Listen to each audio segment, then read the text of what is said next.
Bonjour à tous. En ce moment, le coronavirus occupe toute l'actualité et on oublie ce qui se passe au niveau subtil, au niveau énergétique. Comment le virus se propage d'une personne à l'autre, comment se défendre, qu'est-ce qu'on doit faire, comment le ressentir.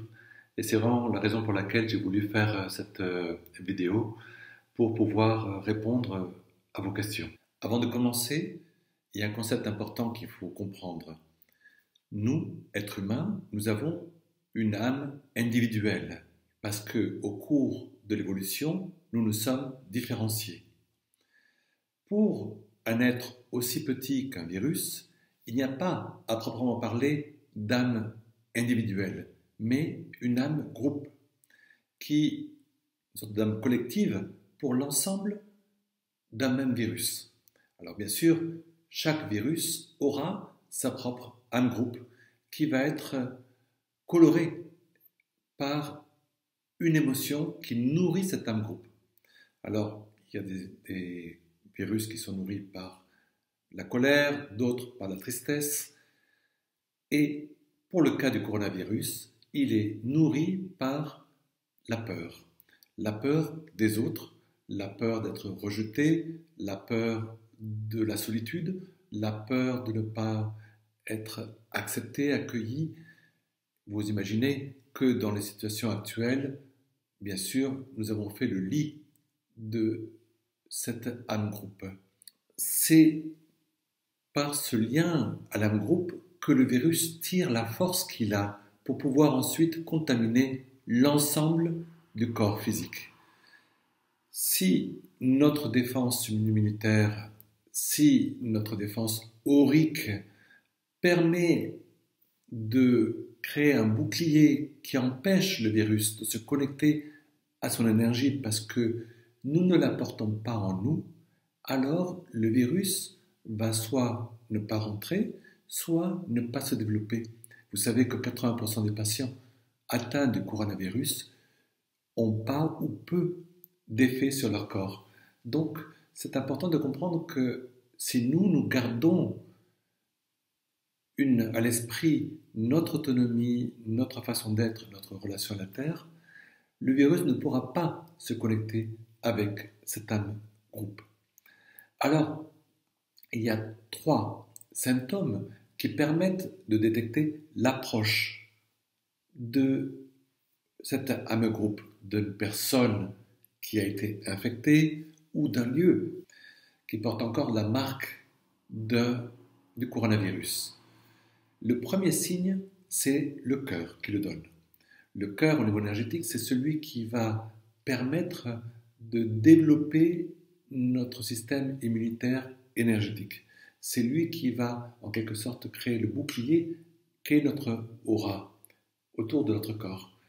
Et dès que l'aura perçoit qu'il y a une agression possible, alors le cœur se débat. Il se met en alerte.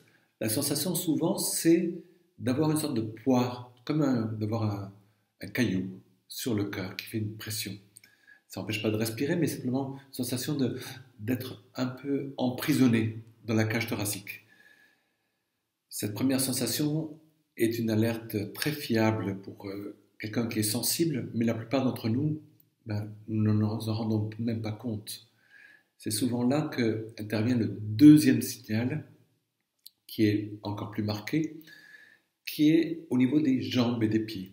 La sensation de ne plus avoir de pieds ou d'être distant des pieds, parfois la sensation de fourmis dans les pieds, toute notre énergie va vers le haut, vers la tête. C'est-à-dire qu'on part dans des réflexions, on s'éloigne. Et souvenez-vous, notre corps est comme une maison. S'il y a des pièces qu'on n'habite pas ou si on n'habite pas la maison en entier, c'est plus facile qu'il y ait des visiteurs. Donc, c'est important de bien être présent à toutes les parties de notre corps. Mais il est évident que s'il y a ce retrait, alors c'est plus facile que quelque chose d'extérieur, comme l'âme groupe des virus, puisse lentement s'introduire au-delà des défenses naturelles de notre corps. Si on n'avertit pas ce deuxième signal, alors arrive le troisième signal qui est lui vraiment au niveau du ventre. La sensation d'avoir un vide au niveau de l'estomac, de l'intestin. Surtout, ce que me décrivent les personnes qui ont été en contact de ce virus, c'est la sensation d'avoir quelque chose qui n'est pas nous, quelque chose qui est extérieur, qui est étranger et qui vient rentrer en nous. Cette sensation d'être envahi. Alors, c'est une sensation assez délicate. Ça ne veut pas forcément dire que nous sommes déjà contaminés par le coronavirus, bien entendu, parce qu'il peut ne pas y avoir la contrepartie physique sans laquelle le virus ne peut pas se développer, mais il y a déjà un terrain fertile. Que faire pour se libérer de ça? C'est bien entendu se connecter à nos pieds, être bien présent, et puis la règle d'or, c'est ici et maintenant. C'est deux mots simples. Rester ici, présent, qu'est-ce qui se passe ici, dans ce lieu où je suis, et puis dans ce temps-ci, pas dans le futur, pas dans le passé, je suis ici. Je prends le temps de respirer et de m'installer en moi. Parce que si je suis constamment happé par l'extérieur, je finis par perdre le contact avec mon être intérieur. Et c'est là que je laisse la place à l'étranger, en moi. Pourquoi le virus s'installe en nous? Pour une raison bien simple. Si on réfléchit de manière adulte et de manière posée, la tête froide, la tête posée sur les épaules pour décider des événements de notre vie, alors on utilise la partie la plus élevée de notre être et va s'installer au niveau énergétique un circuit qui tourne autour de la tête et qui fait le tour, qui s'appelle le bandeau. Et ce système du bandeau est très important parce qu'il nous permet de faire le tour des choses. C'est la raison pour laquelle, quand on tombe et qu'il se met en difficulté, on voit 36 chandelles qui tournent autour de la tête parce qu'elles suivent la logique du bandeau. Si le bandeau est actif, alors on a une vue à 360 degrés sur les choses. On voit le côté positif, le côté moins positif. Surtout, ça nous met en connexion avec notre partie verticale, c'est-à-dire le lien avec le bon sens paysan, avec notre vraie mission de vie. Est-ce que notre décision est ajustée par rapport à ce qu'on voudrait offrir à l'humanité ou pas? Et surtout, ça nous ouvre le monde des intuitions, de toutes nos perceptions subtiles. Si la peur s'installe en nous, elle va créer des petits cristaux qui vont s'installer autour de notre tête et qui vont progressivement empêcher, réduire la circulation de ce courant.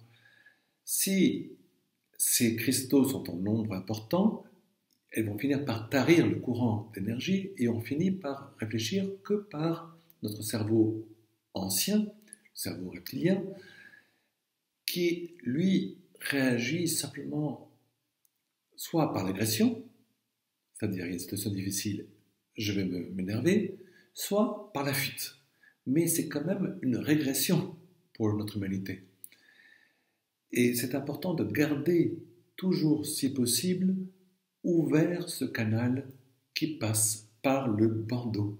D'ailleurs, le Christ, pour éviter qu'il puisse faire des miracles lorsqu'il a vécu sa passion, on lui a mis une couronne d'épines pour bloquer ce canal. Et en même temps, pour qui avait développé ce canal, eh ben, il avait la fameuse couronne de laurier pour symboliser qu'il avait la connaissance juste, la sagesse. Alors, il y a une méditation, une pratique que j'ai proposée dans une vidéo antérieure, justement, qui va expliquer comment nettoyer ce canal. Mais pour l'instant, j'aimerais terminer en vous disant que, en ce moment important, c'est facile de se laisser prendre, happer par beaucoup d'informations extérieures qui nous portent à avoir peur de l'autre, de nous-mêmes. Et en ce moment, ce dont on a besoin, c'est un retour vers soi-même, vers notre intériorité. Qu'est-ce qui est important pour nous? Qu'est-ce qui ne l'est pas? Si on garde notre axe, si on garde notre verticalité, rien ne peut nous arriver. Et c'est ça qui est important de garder l'esprit. Merci pour votre attention et, si vous pouvez, essayez de diffuser cette information autour de vous. Merci à vous tous.